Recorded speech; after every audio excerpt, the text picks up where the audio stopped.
जो आगाज़ कयो उमर अयूब साहब है, उन्होंने तकरीर तकरीबन 2 कलाक के क़रीब हली आहे ऐं उन्हनि पंहिंजी तकरीर में तकरीबन सरकारी टेलीविजन ते उन्हनि जी आवाज़ 6-7 मरतबा म्यूट कई वई।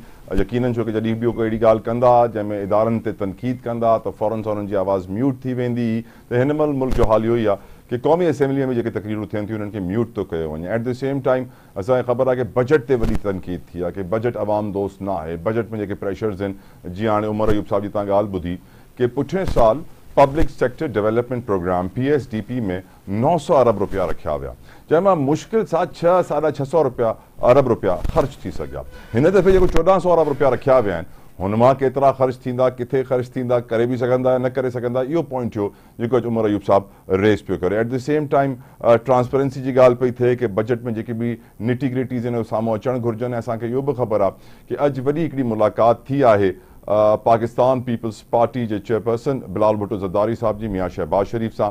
ऐं हिन मुलाक़ात में पीपल्स पार्टी जा जेके तहफ़ुज़ात हुआ हुननि वज़ीर आज़म साम्हूं रखी छॾिया।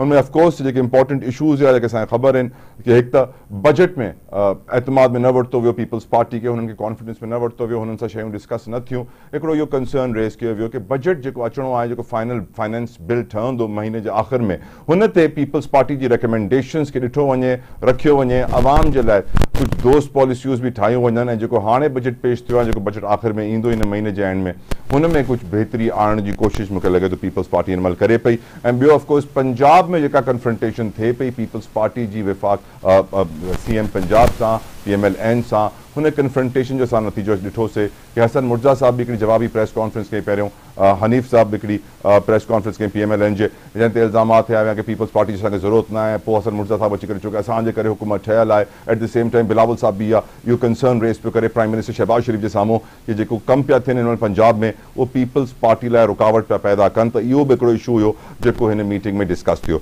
ऐं ॿियो असांखे ख़बर आहे ऑफकोर्स कि हिकिड़ी कमेटी तश्कील कई वई आहे, कमेटी ठाही वई आहे, जंहिंजो कमु इहो ई आहे कि जेके बि ख़दशात आहिनि पीपल्स पार्टी जा रिज़र्वेशन्स आहिनि PMLN सां, हुननि खे परे कयो वञे ऐं हुननि खे एतमाद में वरितो वञे। हाणे ॾिसणो इहो आहे कि केतिरो एतमाद में वरितो वेंदो, छोकी असांखे इहो बि ख़बर आहे कि आसिफ़ अली ज़रदारी साहब सदर मुमलिकत हिन महिल नौडेरो में अॼु 2 रोज़ा दौरे ते पहुची वेंदा। सुभाणे वॾी तक़रीब आहे। असांखे ख़बर आहे कि शहीद राणी मोहतरमा बेनज़ीर भुट्टो जी 71st सालगिरह यौम पैदाइश आहे, जंहिं ते हिकिड़ी वॾी तक़रीब बि थींदी, माण्हू जमा बि थींदा, ख़राज अक़ीदत ऐं ख़राज तहसीन पेश कंदा शहीद राणी खे। त हुनमें बि असां ॾिसंदासीं कि आसिफ़ अली ज़रदारी साहब सदर मुमलिकत काफ़ी असांखे एक्टिव नज़र ईंदा।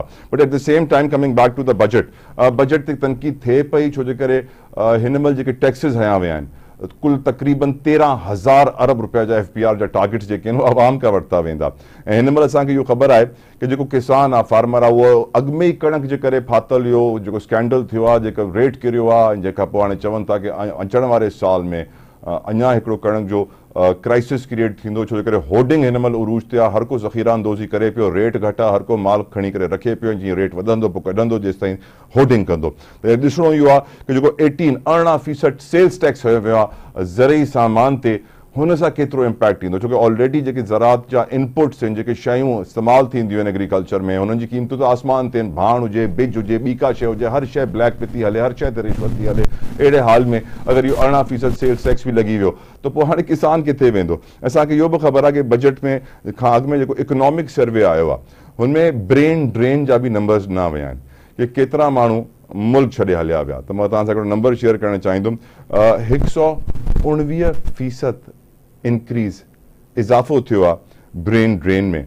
ऐं हिन में जेको ॿुधायो वियो आहे कि पंजाब मां सभिनी खां वधीक माण्हू तक़रीबन 5 लख मुल्क छॾे विया, KPK मां 2,10,000, सिंध मां 72,000, ट्राइबल एरियाज़ मां तक़रीबन 40,000, 8 लख खां मथे माण्हू हिन साल पाकिस्तान छॾे विया। इहा ई वजह आहे कि पाकिस्तान जेके पासपोर्ट ऑफिस आहिनि उते लैमिनेशन पेपर खुटी पियो ऐं पासपोर्ट ठहण में इलाही टाइम थो लॻे। बट ऑफकोर्स असांखे इहो बि ख़बर आहे कि PTI हिन महिल हैरान थींदो आहियां कि PMLN जी